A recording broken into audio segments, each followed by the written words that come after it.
I've interviewed a lot of reality TV stars. I've never interviewed anyone who said they regretted going on a show or doing it. Never. Really? Yeah. And that's sort of why I'm like, yes, I think the exploitation conversation needs to be had, but I'm also wondering, like, who's actually being exploited, like, more? Is it the person or is it the audience? Hello, hello. I'm Brittany Luce, and you're listening to It's Been a Minute from NPR, a show about what's going on in culture and why it doesn't happen by accident. You may have heard about the latest season of The Bachelorette getting canceled, or that the annual number of unscripted TV series has shrunk by a third in the past 4 years. The networks are in crisis, and in turn, they are more and more willing to do whatever it takes to keep their audiences tuning in. My guest today is Rebecca Jennings. She's a feature writer for Vulture and recently profiled Taylor Frankie Paul and dissected how trying to leverage the star's infamy may be an indicator of larger issues with the reality TV industry at this moment. Rebecca Jennings, welcome back to It's Been a Minute. Thank you so much for having me back. It's so great to have you back. I know you've covered your fair share of reality television over the years. But in my experience, even like the most seasoned reality TV viewers and fans have one true favorite. And so I wonder, what is your go-to? Like when you're like, I'm in the mood for reality TV, what is your go-to? Oh my gosh. I think the OG, I think maybe the best reality TV show ever made is The Real Housewives of New York City. Not only because it's, New York is where I live, but just because I think without that, we wouldn't have so many of our favorite sayings, our favorite characters. Not going to say people because I don't know like if we're like the moral standing of women. It's hard to stand them, to be honest with you. Yeah. But I think it's so iconic, and it was a real gateway drug for me, I will say. Gateway drug. That was me with Real Housewives Real Housewives of Atlanta. Yeah. I did watch New York. I was into New York. I was feeling New York. But something with Atlanta, it just clicked. I think it was Nene because, to be honest, once Nene left, even though I love a lot of the girls and I love Candy, I just saw her on Broadway, so the devotion is real. I don't know. Something about Nene, it just brought a special je ne sais quoi. I know. I think like I agree. I think Atlanta is probably the most iconic franchise, Yeah. and I think it was like the thing that made Housewives pop off. I've always been a Cynthia girl. I love Cynthia Bailey. I love Cynthia, and I was so glad when she kicked Peter to the curb. I was Cynthia, you did the right thing, girl. Yeah. My New York thing is because I think Dorinda and Carol are like the two most like fascinating, like, because like these are women that are like well-read. They've lived a life. They're sort of on their like, I love New York because it's sort of women who have already lived a life. They're sort of, no, I want to say like over the hill, but it's like they're experienced women and they're looking for a second act. Where I think so much of reality TV now is people looking for their first act. But I'm like, no, I want to hear the stories from your wild past. And Sonia Morgan being like, I partied with John Kennedy and Madonna. First person that I thought about, I was like, yeah, there's a Sonia Morgan reference somewhere in here that just is waiting to be unleashed. Well, I mean, speaking of people who have used reality TV as their launching pad and like kind of representing that, I guess what for someone myself in my late 30s feels like a newer generation of reality TV star, a newer flavor of reality TV star. We can't have this conversation without talking about everything that's going on right now with Taylor Frankie Paul. You just wrote a lengthy profile on her. For those who don't know, she's a star of the Hulu series, The Secret Wives of Mormon Lives. She's the one that blew up Talk on TikTok with their whole kind of Mormon couple swinging situation. But also she was, basically the would-be Bachelorette for this now canceled but would have been newest season of The Bachelorette. Can you talk to us about who Frankie Paul is and also like what the current controversy is surrounding her? Yeah. Wow. Where to begin? Oh my gosh. So I know. Right. Good question.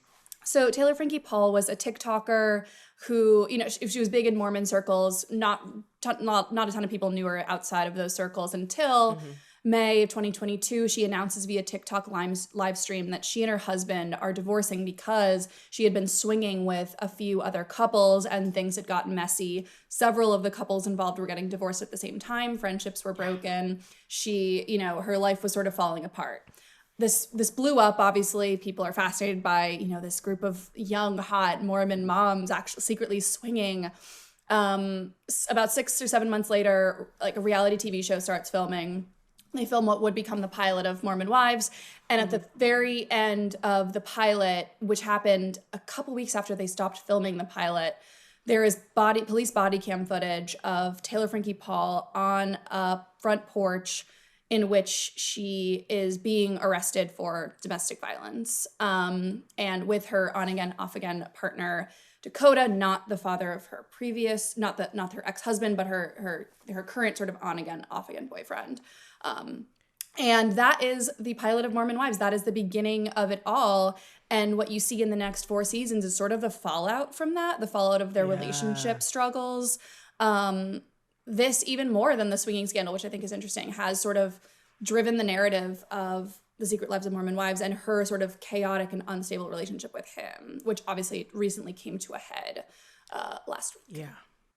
According to NPR News, this video that was, I guess, disseminated to the public through TMZ.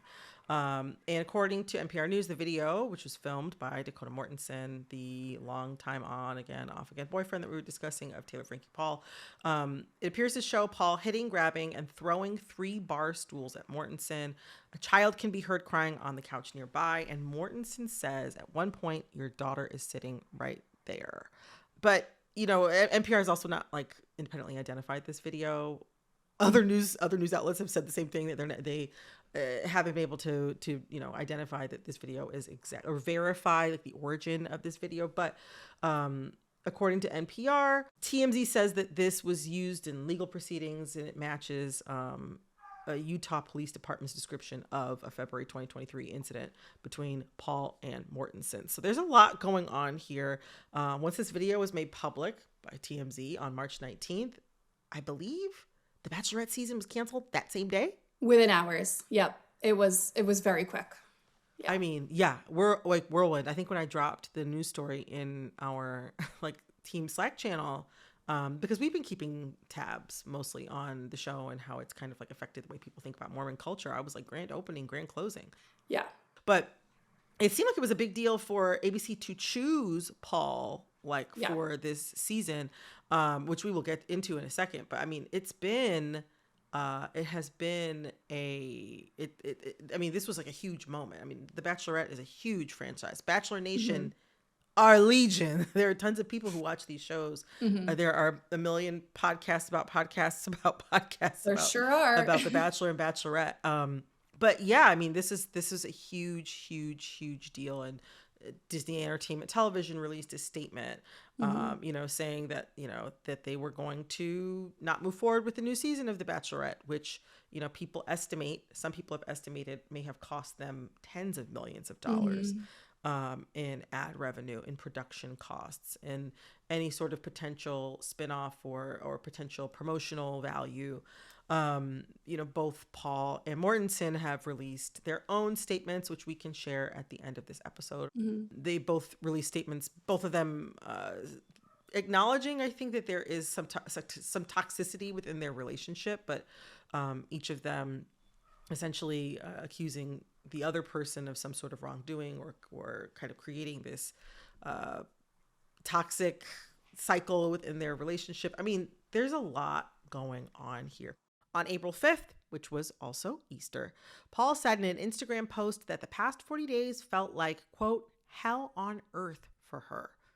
And on that same day, in an Instagram story post, Paul announced that she's stepping away from the Church of Latter-day Saints. She said, quote, born and raised Mormon, LDS, and I'll always have love and respect towards it. I'll even continue to go with my family at times. With that being said, it's time to detach myself from it. I do want to take a step back. I mean, casting someone like Taylor Frankie Paul as the newest Bachelorette was a pretty big risk. Like you said, the first episode of Secret Lives of Mormon Wives ends with police camera footage, right? Police body camera footage. So what were they maybe hoping? Like, what do you think ABC might have gotten out of casting her as the Bachelorette? And what was the big risk there?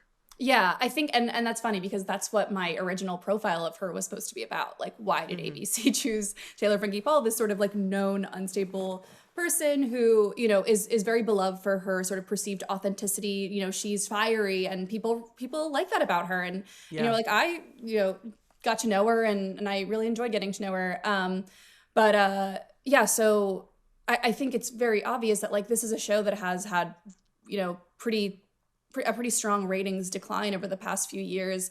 I think it's sort of still stuck in this sort of like almost 2000s Bush era purity culture like dynamic that, you know, reality TV and the rest of culture has really moved on from. You know, now we have Love is Blind and we have Love Island and you know, Too Hot to Handle, and like dating shows have sort of moved past this. It's sort of like this very conservative, like lowercase c conservative show where like the end of 8 weeks you get engaged to someone. And Taylor Frankie Paul has already proven to achieve very high ratings. Secret Lives of Mormon Wives was a huge success. Certain seasons were more popular than The Kardashians on Hulu. So this is a woman that has anchored this huge show that is completely blown up in just a year and a half.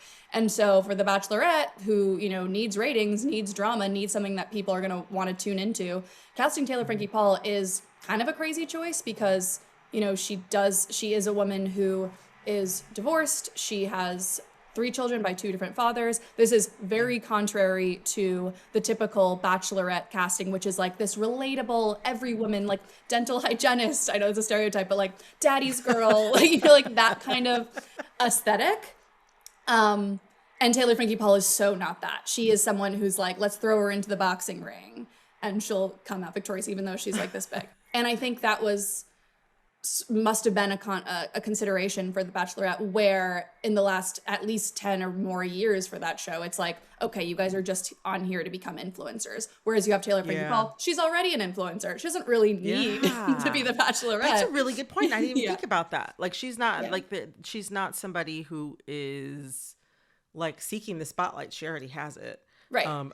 And something that ABC can offer her by letting her be The Bachelorette is like a bigger platform. Yeah. But there is kind of I wouldn't say necessarily an equal trade, but she's able to get something out of it, obviously, and so are they.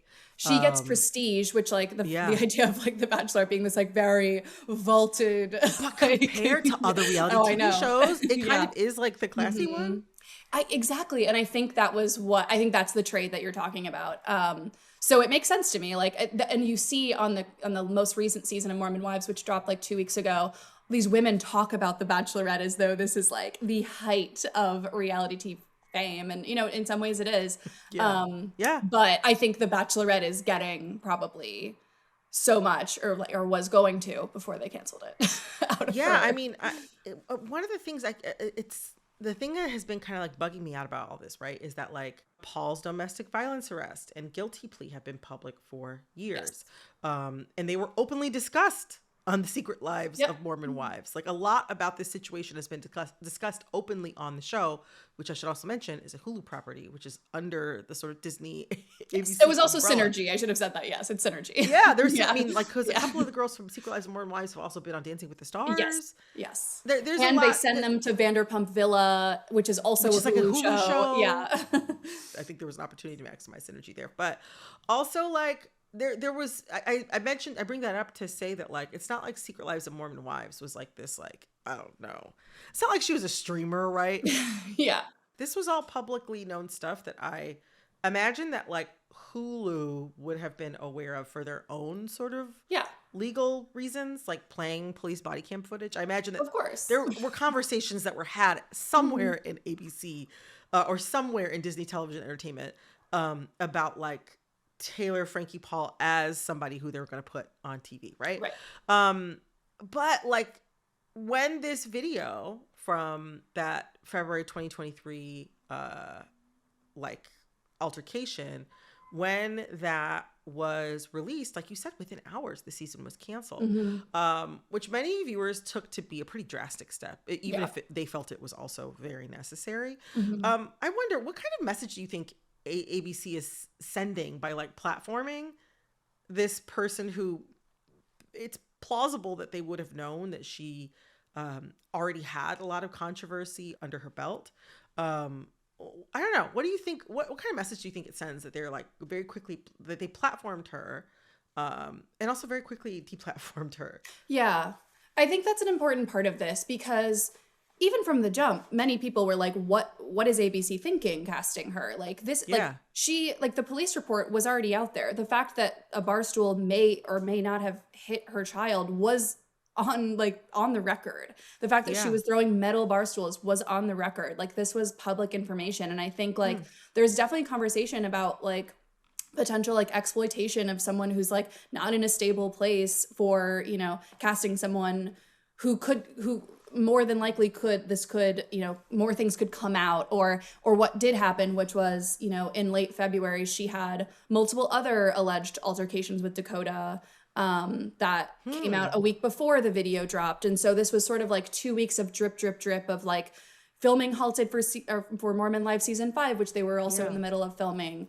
And then this video comes out, which is also like, as many have discussed, potentially a case of her ex like leaking to the press in order to destroy her career as much as possible, and that clearly worked. But there's also a lot of conversation about ABC's culpability and what they knew and when they knew it, and I just think at that point it's like when you have a video of something, it is so much more effective. Yeah. Yeah. I mean, that's such a crucial point that you bring up, that like the video is kind of the thing that changes everything. Yeah.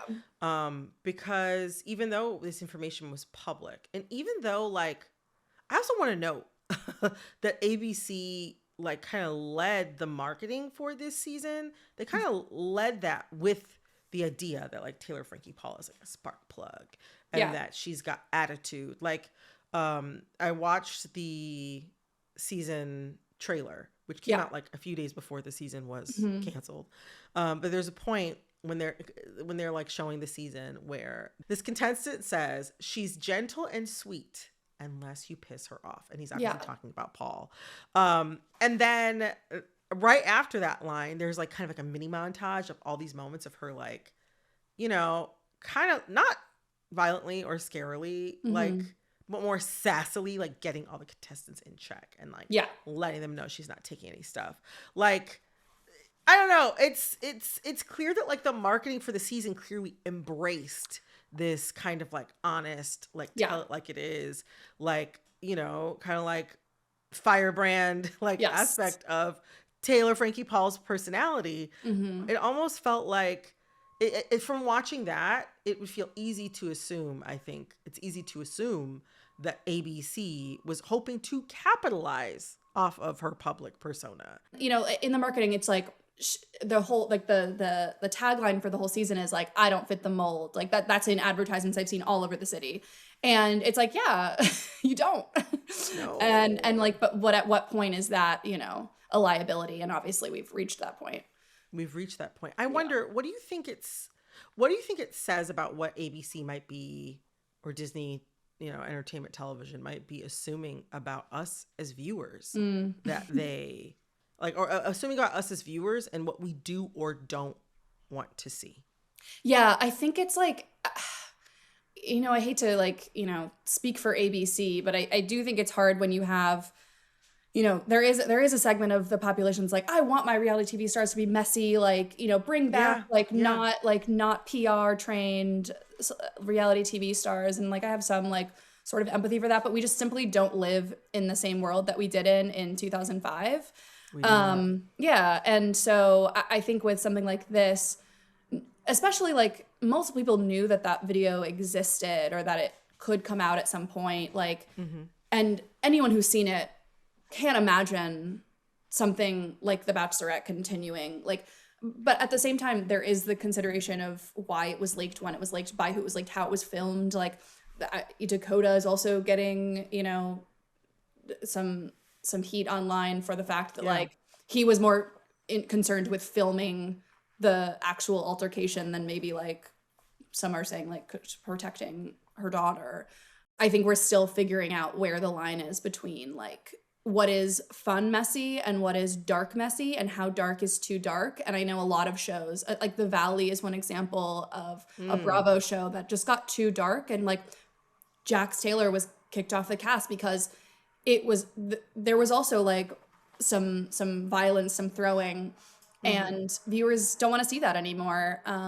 I think there's a lot more pushback on from viewers on seeing what we might consider alcoholism on TV. Like, 20 years ago, that was fun, that was entertaining, and now it's like, get help. Like, Yeah. you get put away the cameras. You need help. I'm glad you bring up these other examples because I mean, what's going on with Taylor Frankie Paul and Dakota Mortensen and their relationship? They're not the only reality TV like relationship that is kind of. They're not the only reality TV couple who's explosive and violent. Mm-hmm. Relationship has been kind of mined for entertainment. I mean, Yeah. you mentioned The Valley. I'm thinking also about Teen Mom, Jersey Shore, Mm. Married to Medicine, Keeping Up with the Kardashians, The Real Housewives, Married at First Sight, Love Island, 90 Day Fiance. All of these shows, to some degree, show at least one example of an explosive relationship or a relationship where at least one person in the couple accuses another of some sort of violence or abuse. Yeah. These are really popular shows. Many of them are still running today. But I don't know, while the Taylor Frankie Paul controversy might be new, as you mentioned, us watching these toxic dynamics play out in reality TV is not new. Yeah. Like, I wonder, like, is anything like talk to me more about the ways in which the audience like response or the way that the audiences are reacting to these situations has changed. I mean, I think post-COVID, audiences, fans of anything, but especially reality TV, have just Mm-hmm. become so much more intense. And I think the more that people live their lives online, the more real that the images that we see on the screen are versus like our normal life. And so people really project their own experiences more than they ever did before onto these types of reality TV relationships and the objects of their fandom or whatever it is. And Mm-hmm. so I think you see like something that happened with last season on Love Island where, people like, or the Peacock had to like to vote like several instances of the host saying to camera like, hey, can you guys please be normal about these people online, like this is really affecting like their mental health, and like this is really scary, like no one should get death threats for like the way they acted on a dating show. So I think really like the fandom is what has changed, and I think in some ways that's a good thing. I think there's a lot less tolerance for scary, violent behavior, like addictive behavior, like things that, people are less likely to tolerate that in their own lives maybe. And so they don't want to see it on TV. Yeah. But at the same time, like the response is just at such a higher pitch that it like gets, I think reality TV is a lot more intense. It's a lot more of a big business than it was. And I think the networks are still like adapting to that and knowing like where the line is between dark and messy.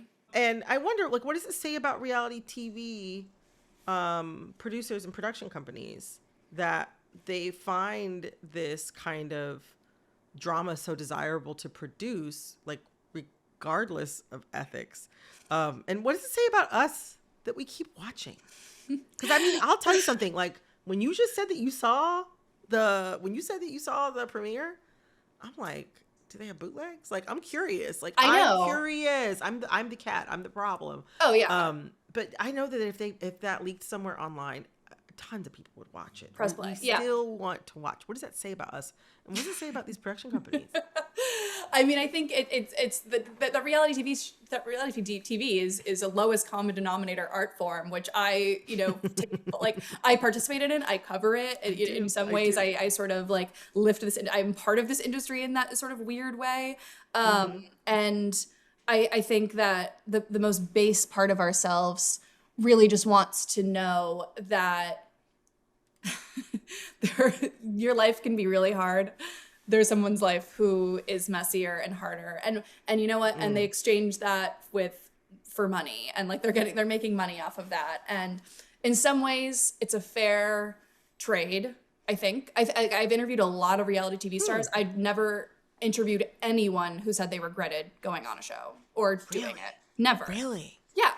Yeah. And that's sort of why I'm like, yes, I think the exploitation conversation needs to be had.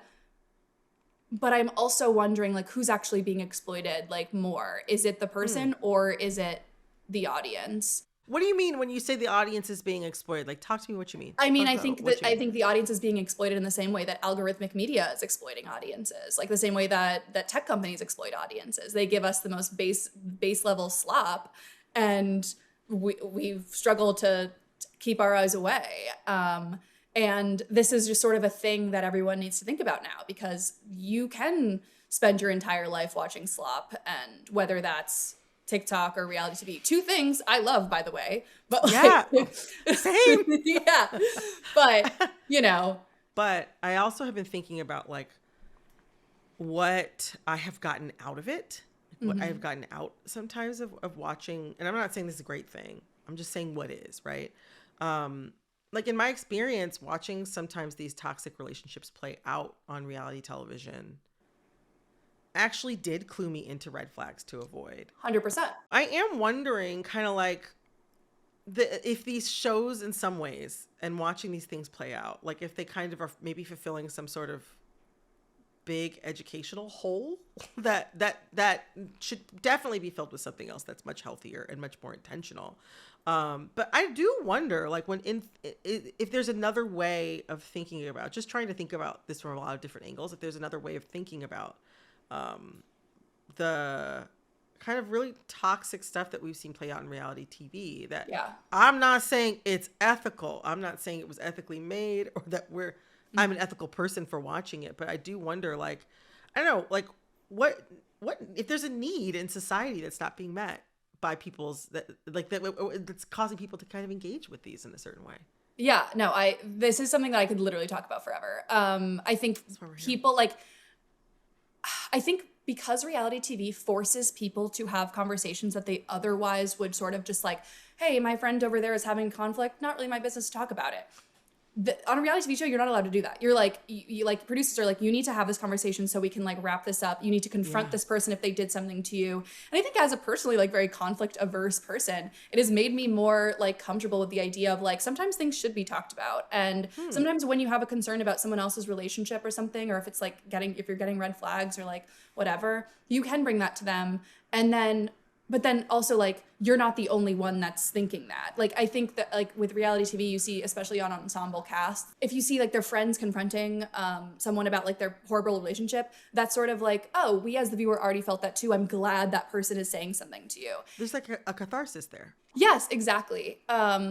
It really feels cathartic as a viewer, and it also like makes me sort of like, obviously my life is nowhere near as dramatic as something that would ever be on reality TV, but when you have these little kind of, you know, friendship conflicts or relationship conflicts, whatever, you at least have a sense of like what someone else might do in that situation. And that's more than like what you would get from a lot of people who, or like the normal situation where you're just sort of like, I'll just let it be, like, it's fine. Like at least you maybe have more of the confidence to have, to bring something up that otherwise would just sort of go unspoken and fester for a long time. And I think that there's good in that. And it's not like it's an after school special. It's quite the opposite, but it is sort of teaching interpersonal communication by maybe what not to do, but maybe a little bit of what to do sometimes.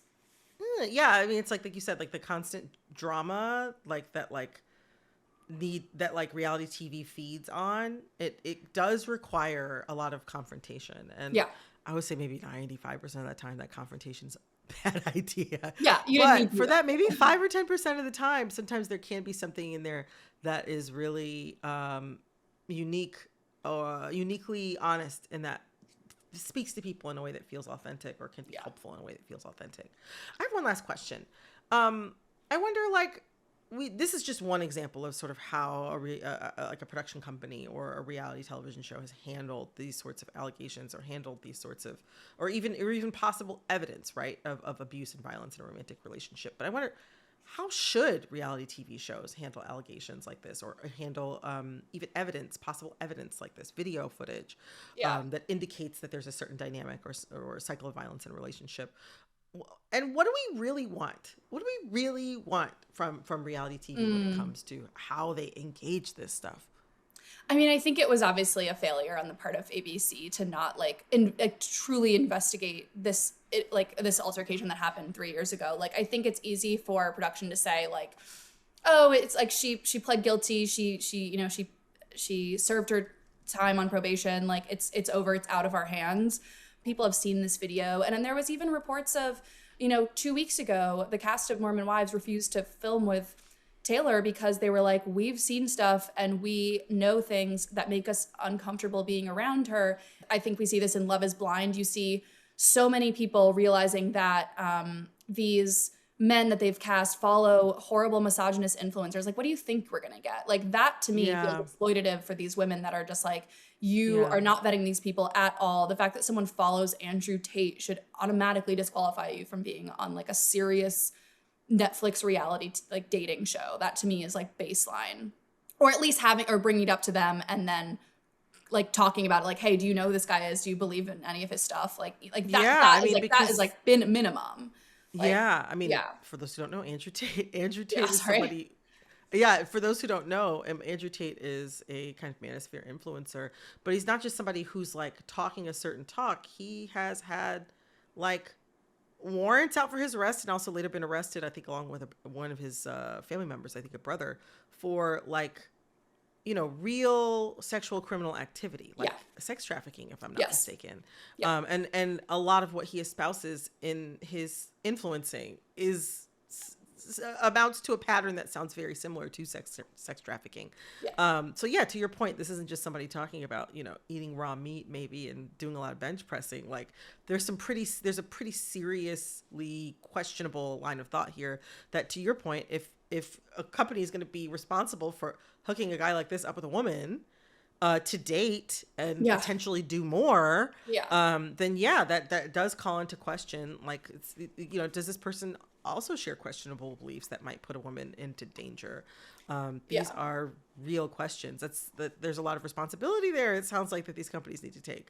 Exactly. And I think that their vetting process has not kept up with the times. I understand that casting, and I've written story about it, like casting for reality TV shows is really, really, really hard, especially when they're like dating shows. But I do think that like post 2020, there needs to be some kind of vetting for people's social media history, because that in a lot of ways is kind of the only like paper trail you're going to get from a random civilian of like what they believe in and who they are. So like, and then the fact that like fans can go find that stuff immediately and casting had no idea. It's like, that's unacceptable. It's like, and you're putting, these women, you're trying to like match up these women who probably have like pristine records of like, well, some of them at least, not all of them. Some of them at least. No, but I mean, but like you said, that the fact that fans are seeking this information out and finding it so quickly, it does indicate on some level that even though, like you said earlier, the fandom is kind of warped and become kind of toxic in and of itself, reality TV fandom is its own